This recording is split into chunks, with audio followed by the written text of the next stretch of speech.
Hello বন্ধুরা, আজকে আমি স্কুলে এসেছিলাম মেয়ের অনেক কিছু ড্রেস কেনার জন্য। তো মেয়ের সিট পড়েছে, তো যেহেতু বড় স্কুলে হাই স্কুলে চলে গেছে, প্রাইমারি স্কুলে যখন ছিল তখন সোয়েটার ছিল, আর সেই কারণে তো ব্লেজার নিতে হবে। আর ওর স্কুলের ইউনিফর্মগুলো তোমার ছোট হয়ে গেছে, হাই স্কুলে গেছে, ম্যাম বলছিল, বলে কি ও একটু লম্বা হয়ে গেছে, একটু বড় বড় স্কার্টগুলো নিন। সেই কারণে আমি স্কুলে আসছি। দেখুন স্কুলের সব বাস দাঁড়িয়ে আছে, সব আমাদের আর্মি বাস। দেখেছেন কত গাড়ি দাঁড়িয়ে আছে।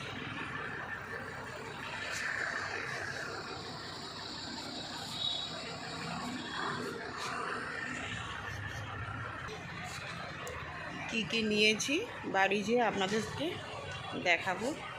স্কুলে মেয়ে স্কুল থেকে এখনও বেরোয়নি, ওদের 2:10 ছুটি হবে।